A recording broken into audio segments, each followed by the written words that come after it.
बिस्मिल्लाहिर्रहमानिर्रहीम, अस्सलाम वालेकुम। दुनिया फ़न का बहुत बड़ा नाम उमर शरीफ आज सुपुर्द खाक कर दिया गया। और मुझे इसलिए भी ये बात कहते हैं बहुत अजीब सा लग रहा है आज के पिछले बहुत सारे प्रोग्राम्स में जब भी बात की उमर शरीफ साहब की तो एक बड़े इंथुजियाज़म के साथ की है, इसलिए कि ये उम्मीद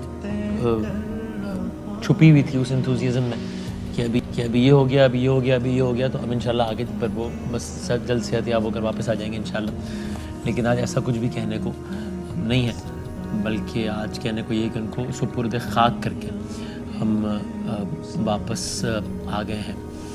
और इब्तिदा में मैं आप लोगों से यही गुजारिश करूँगा कि हम सब ये दुआ करें कि जिस तरह उमर शरीफ साहब ने हमेशा उनकी वजह से हम हंसे हैं, मुस्कुराएँ। मैं कितने ही लोगों को जानता हूँ, मैं खुद भी शामिल हूँ, कभी ज़रा मूड ऑफ हो, ज़रा कुछ वो तो उनकी क्लिप्स वगैरह निकाल के देख लेते हैं और हम मुस्कुराते हैं, खुश होते हैं। तो हम ये दुआ करें कि जिस तरह वो हमेशा हंसाया और उनकी वजह से मुस्कुराएँ, अल्लाह करे कि उनकी भी आगे की सारी मनाजिल ऐसे ही हंसते मुस्कुराते तय हो जाए इंशाअल्लाह ताला अज़ीज़। तो आज कोई अपडेट तो देने को नहीं है, आपको रोज़ाना बता रहे थे कि अब ये हो गया, अब ये हो गया, अब ये हो गया। और तो आज तो बस यही है बताने को कि उमर शरीफ साहब को सुपुर्द खाक कर रहे हैं। तो बस ये जो सफ़र था ये इन पिछले 20-22 दिनों का, आज बस हम उमर भाई को याद करते हुए यही बस इसी का एक मुख्तसर तज़किरा कर लेते हैं कि दास्तान जो है कि तकरीबन 10 सितंबर का दिन था जब मुझे उनकी अहलिया का बहुत ही एक, क्योंकि यार एक ताल्लुक़ तो पुराना था, साथ बहुत शोज़ की थे, सारा कुछ, तो वो तो एक रमज़ान ट्रांसमिशन में भी वो वॉइस नोट भी भेजा करते हैं थे और सारा कुछ। तो बहरहाल जब ये मुझे बताया कि अहलिया ने, ज़नी साहिबा ने, कि बहुत ही रोते हुए, बहुत ही परेशानी के आलम में कि उनकी तबीयत बहुत ख़राब है और उन्होंने कहा है कि उन्होंने कहा वसीम को बुलाओ। तो मैंने उनसे पूछा कि आप बताइए आप कहाँ हैं, कौन से अस्पताल में, और मैं वहाँ पहुँचा। उमर भाई से बात हुई, एक तवील मुशावरत के बाद अहले खाना से हमने तय किया कि सिर्फ इस चीज़ को कि चूँकि डॉक्टर्स ये कह रहे हैं, और डॉक्टर्स ने बिल्कुल ये कह दिया था और बड़ा मतलब कैटेगोरिकली तमाम डॉक्टर्स की राय थी कि जनाब बॉल ब्लीड कर रहा है, क्लिपिंग का इशू है, पाकिस्तान में नहीं हो सकता। मुझे डॉक्टर्स के अल्फाज भी याद हैं।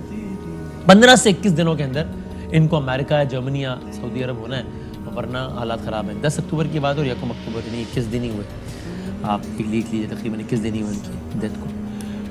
तो फिर ये तय हुआ कि हुकूमत पाकिस्तान से एक उमर भाई का ही एक पैगाम मुख्तसर सा कि जिसमें ये अपील कर दी जाए कि ज़ाहिर है इंसान खुद जो है वो अगर एफर्ट कर रहा होता है वीज़ा वगैरह के लिए, अब अमेरिका कोविड है, सारा कुछ है, थोड़ा वक्त लग जाएगा, रियासत अगर हेल्प कर दे तो उसमें बड़ा अच्छा हो जाएगा। उमर शरीफ साहब का वीडियो पैगाम नशर हुआ। अगले रोज़ मुझे याद है कि सुबह 9-9:30 बजे प्राइम मिनिस्टर हाउस से मुझे कॉल आई कि साहब आप हमें कनेक्ट करवाइए फैमिली मेम्बर्स से और हम ये वीज़ा का प्रोसेस स्टार्ट करवाते हैं। हम इसमें कोशिश करेंगे कि अपने तौर पर जितना जल्दी हो सके वो करते हैं, फिर जनाब फैमिली से रब्ता हुआ। उसके बाद भी ज़ाहिर कई दिन लगे और उसमें ये होती हैं चीज़ें, कुछ कागजी कार्रवाई, बहरहाल स्टेट लेवल पर भी हो तो बहरहाल आप कुछ चीज़ों को अवॉइड नहीं कर सकते। किस्सा मुख्तसर है कि बिल आखिर पर वीज़ा लग गए। उसके बाद डॉक्टर्स ने कहा कि अब ये फ़िट टू ट्रैवल सिर्फ एयर एम्बुलेंस में ही है, इनको नॉर्मल फ़्लाइट के ज़रिए नहीं ले जाया जा सकता। अब ज़ाहिर है जब एयर एम्बुलेंस की बात आती है तो उसमें एक तो वीज़ा के हवाले से फेडरल गवर्नमेंट ने ज़ाहिर है वो जो कर सकते थे किया, सिंध गवर्नमेंट ने उसमें भी किया। फिर ये कि अब जब एयर एम्बुलेंस की बात आ गई तो फिर एकदम से आया कि बिकॉज एयर एम्बुलेंस में जाना फिर बिल्कुल उसकी एक कॉस्ट में और आम कॉस्ट में ज़मीन और आसमान का फ़र्क है।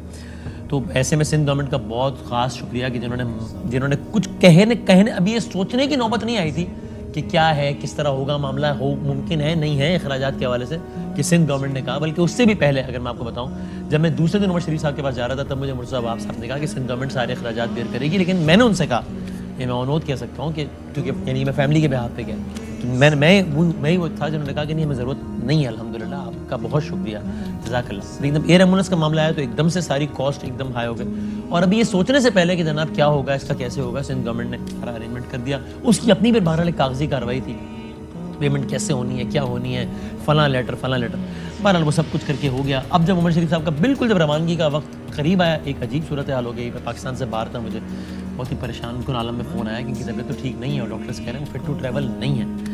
वो एक नई एक सारी परेशानी हो गई।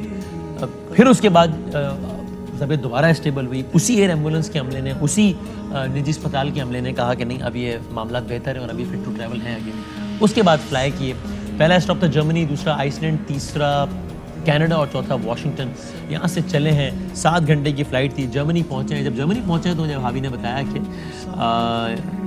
ज़रा सी कोई तबीयत नासाज हुई। जर्मनी वैसे भी रुकना था रिफ्यूलिंग के लिए, लेकिन अब एयर एम्बुलेंस का स्टाफ कह रहा है कि चूंकि उनके ऑक्सीजन लेवल्स ड्रॉप हुए हैं हाइट की वजह से, तो परेशानी की कोई बात नहीं, लेकिन हम 15 घंटे उनको एहतियातन जर्मनी के मकामी अस्पताल में रख लेते हैं ताकि वो सारे ऑक्सीजन प्रेशर वगैरह बैलेंस हो जाए। ज़ाहिर है मैं कोई मेडिकल का आदमी नहीं हूँ, तो मैं तो अपनी लेमैन टर्म्स में कह रहा हूँ, होता है वो टर्म को आगे पीछे भी हो रही हूँ। तो ज़रा, और मैं उस वक्त एक चीज़ की डिटेल भी नहीं पूछ रहा था कि अब एक फैमिली इतनी परेशान है, मैं एक चीज़ की क्या पूछूंगे, टेक्निकली ये क्या है। तो बहरहाल इस तरह की कोई बात की गई। वो 15 घंटों से बढ़ के बाद 24 घंटों तक चली गई, 24 घंटों से बढ़ के बाद 48 घंटों तक चली गई। वो सिर्फ ऑक्सीजन लेवल से बढ़ के बाद नमूनिया तक चली गई, फिर उसके बाद एक दिन और हो गया, फिर नमूनिया से बढ़ के बाद डायलिसिस तक चली गई। और एक दिन जब मैं सोकर उठा हूँ तो मुझे उमर साहब के अजीज़ हैं कमर साहब, अमेरिका से एक अननोन नंबर से मुझे कॉल्स आ रही थी, मैंने नहीं उठाया, मुझे मैसेज आया और कुछ उसमें कुछ चीज़ें इमेजेस वगैरह कुछ शेयर किए गए अर्जेंट। मैंने कॉल किया, मैंने कहा जी, उन्होंने कहा जी उमर साहब की तो हालत ठीक नहीं है। मैंने कहा क्या? मुझे तो इतना यकीन था कि शायद जर्मनी से चल पड़ोगे, I was so much sure. मैंने कहा क्या हुआ, कहाँ है, क्या हुआ? उन्होंने कहा हालत ठीक नहीं है। उन्होंने मुझे इनडायरेक्टली कम्युनिकेट करने की कोशिश की, मामला को ठीक नहीं है। मैंने उनसे कहा कि नहीं, ये मुमकिन नहीं है, ये ऐसा नहीं हो सकता। उन्होंने मुझे फिर जर्मनी में मौजूद अमजद साहब, जिनका बहुत बहुत शुक्रिया, जिन्होंने बड़ा कोऑपरेट किया, उनका नंबर दिया। उनसे मैंने पूछा, उन्होंने मुझसे कहा, मैंने कहा जी क्या हुआ है? उन्होंने कहा कि डॉक्टर्स कह रहे हैं इन्ना लिल्लाहि व इन्ना इलैहि राजिऊन। और मुझे कुछ समझ नहीं है कि ये क्या बात कर रहे हैं, कि ये क्या कह रहे हैं। मैंने भाभी को फ़ोन मिलाया और उनकी मुझे आवाज़ से और उनकी चीख पुकार से मुझे अंदाज़ा हो गया कि ये तो बात ठीक है। मुझे फिर यकीन नहीं आया, मैंने फिर 5 मिनट बाद उनको फिर फ़ोन मिलाया। अभी हमने टेलीविज़न पर या सोशल मीडिया पे कहीं ये खबर दी नहीं थी कि ये सारे का सारा मामला हो गया, चूँकि it was just so hard to believe. हालांकि खुद अहले खाना जब कह रहे हैं कि ये हो गया। फिर यहाँ मौजूद जो उनके साहबजादे हैं जवाद, उनको बात नहीं मालूम थी। मुझे कमर साहब ने कहा कि जवाद को आप बताइए, हम नहीं बता रहे। अब मुझे आइडिया लेना था कि जवाद को बात मालूम है नहीं मालूम है। उसको फ़ोन किया साहबजादे को, मैंने चेक करने लगा जवाद क्या हुआ है। उन्होंने कहा कुछ नहीं हुआ, आप सुनाए वसीम में क्या हाल चाल है, कहाँ है अब्बा? जर्मनी में है बस इंशाल्लाह, बस आप बताएं। मैंने अंदाज़ा हुआ कि उसको कुछ भी नहीं मालूम। और वो बहुत ही एक मुश्किल मरहला था एक बेटे को बताना कि उसके बाप के साथ ही हो गया। जैसे मैंने कहा कि देखो तुम अभी कहाँ हो? मैं घर पर हूँ। मैंने कहा तुम्हारे घर वाले आसपास हैं? उन्होंने कहा कहिए अब क्या हुआ? मैंने कहा अपने घर वालों के पास जाओ। उसने कहा क्यों? मैंने कहा कि इसलिए कि यार अगर कोई बात पता चले तो तुम घर वालों को संभाल सको। उसने कहा आप क्या कह रहे हैं वसीम भाई? तो मैंने कहा समझने की कोशिश करो जो मैं कह रहा हूँ। वो इतना घबरा गया कि उसने घबराहट में फ़ोन बंद कर दिया कि वसीम मुझे नहीं आ रही क्लास। मैंने फिर कॉल किया उसको और मैंने कहा तुम प्लीज़ समझो जो मैं तुमसे कहना चाहता हूँ। उसने बिल्कुल जैसे छोटे बच्चे होते हैं, उसने कहा कि वसीम मेरी अम्मी से मेरे पास नहीं है, जब अम्मी पास होंगी मैं उससे फिर बात करूँ, मैं बात नहीं कर रहा। उसने फिर फ़ोन बंद कर दिया। फिर उसके बाद उसको कम्युनिकेट वायरल तरीके से किया, फिर टेलीविज़न पर ही खबर दी। और उसके बाद आज जब कराची एयरपोर्ट जब हम जा रहे थे रात में इस प्रोग्राम के बाद, तो बड़ी तकलीफ़ हो रही थी कि हमने सोचा था, विजुअलाइज़ किया था। मेरी तो आखिरी मुलाकात में भी यही बात हुई थी कि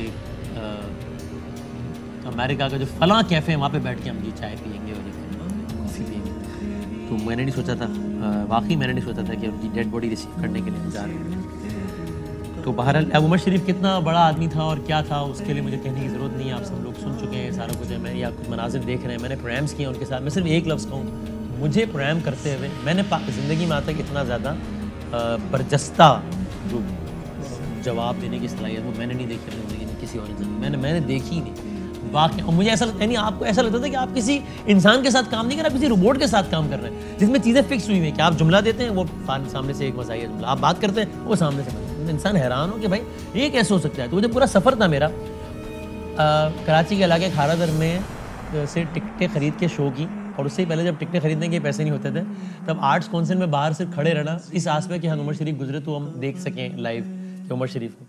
तो ये पूरा सफ़र था। फिर हल्लमा पर जो साथ होस्ट करने का सफ़र, ये जर्नी बड़ी ज़बरदस्त थी। और फिर मुझे नहीं मालूम, चूँकि बज़ाहिर आप समझेंगे शोबिज़ और ये वो, लेकिन इतना ज़्यादा खौफ खुदा रखने वाला इंसान। और ये मैं इसलिए नहीं कह रहा कि आज वो नहीं है, पूरी टीम एक गवाह है कि जनाब वो हर नज़र न्याज, सरकार दो आलम का तस्करा, उनकी आल का तस्करा, अहले बैत का तस्करा, पंजतन का तस्करा, इतनी रवानी यानी इतने तसलसल के साथ कि इंसान कहे कि यार ये इसकी फील्ड बज़ाहिर कहने को तो एक, लेकिन ये कि, और ज़ाहिर मैं ये नहीं कह रहा, यानी हमारे बहुत सारे यानी सारे, मैं किसी फील्ड की बुनियाद पे वैसे भी किसी को जज नहीं करना चाहिए।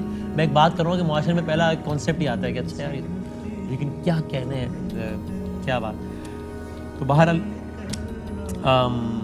उमर शरीफ साहब अहम तरीन खबरें अब एक क्लिक की दूरी पर। आपके पसंदीदा टॉक शोज हों या अहम मुल्की या गैर मुल्की शख्सियात की न्यूज कॉन्फ्रेंसेस, हर लम्हा बाखबर रहने के लिए सब्सक्राइब करें हमारा YouTube चैनल। मौसम की सूरत हाल हो या खेल के मैदान से खबरें, अपने मोबाइल फोन से मुल्की और बैनुल अक़वामी अहम खबरों तक रसाई के लिए डाउनलोड कीजिए मोबाइल ऐप।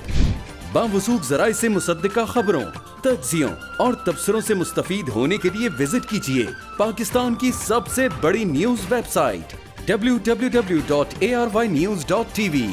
इन सब के अलावा पाकिस्तान का सबसे बड़ा फेसबुक पेज हो, सबसे बड़ा न्यूज इंस्टाग्राम अकाउंट या फिर ट्विटर, ARY न्यूज पहुंचा रहा है खबरें सबसे पहले आप तक, ताकि आप रहें हर लम्हा बाखबर।